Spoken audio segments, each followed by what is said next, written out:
In Colossians chapter 2, we find so many things that Christian folks are bothered by, even here on YouTube. Let no man beguile you of your reward in a voluntary humility and worshipping of angels, intruding into those things which he hath not seen, vainly puffed up by his fleshly mind.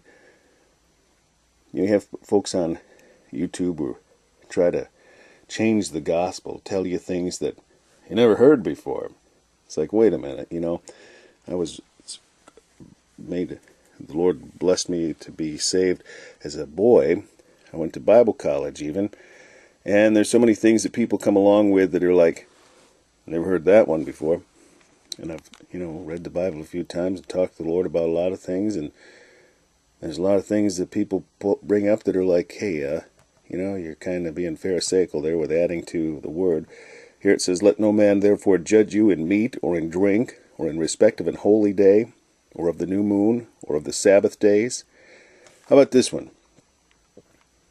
Or in respect of an holy day, or a holiday, you could say. You got so many people that are griping about Christmas these days. It just really bums me out every year. You see Christian folks who seem to have a good old time putting up videos, and tons of people view them, where they're griping about the pagan rituals and stuff. Hey, look, if it bothers you, then don't participate in it. But don't bother people who it doesn't bother. Because, I've put up Christmas trees my whole life, and I've never given credence to any kind of pagan thing. And, it's like, leave folks alone. The whole world celebrates Christmas on the same day. And God brings a peace upon the earth because whether the people recognize it or not, it is in celebration of Christ's birth. And God does bring peace on earth during that period of time where people are all unified together without knowing it. It's for Christ.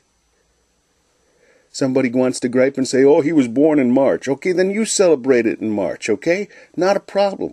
I say we celebrate it every day. But like this, it says, the keeping of days. It doesn't say it here, but we've read that recently. Keeping of days. Or of the Sabbath days. We just read recently, where was it? In Romans, where he says, one man keepeth this one day, and another man keepeth another.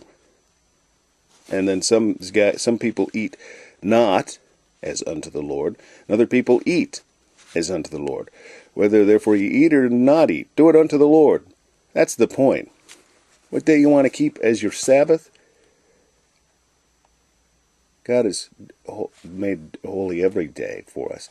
Now that we are under the blood of Christ and we have access to God through his sacrifice, Jesus says that the time is coming, he said to the woman at the well, and now is, that men, not only in this place, but in all places, will worship God because they worship him in spirit. God is a spirit, and they worship him in spirit, and Jesus opened the door to that. He allowed all men everywhere to come to him at any time. There's no ordinances. Look at this. It says this down here.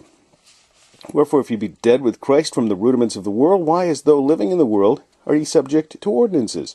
Touch not, taste not, handle not. These are things that men place upon you. Like Jesus said to the Pharisees, you do, I don't know how it says it exactly, but with mint and cumin, and lay burdens grievous to be borne upon men that you do not even attempt to lift with one of your fingers. All these things are to perish with the using. So, if we read this question without the parenthetical notion of some of the things he's talking about, wherefore if ye be dead with Christ from the rudiments of the world, why as though living in the world are ye subject to ordinances after the commandments and doctrines of men? Man-made ordinances and doctrines, made up stuff. Christmas is not to be recognized. Okay, well, if you're going to live that way, then how about you change the whole calendar that you live under, okay? Because weren't our months named after Greek gods? Huh? Okay, somebody asks you what day it is. Are you going to use January, Janus? Just something for you to consider. We'll be doing Colossians 3 coming up next. I was going to tell you the number of the part in the Chronological Bible where I lost count myself. Let me go to my iTouch here and see what the most recent recording was. Okay, it's going to be 1080 because we just saw we did 1079 just minutes ago. You see the date that this was actually recorded.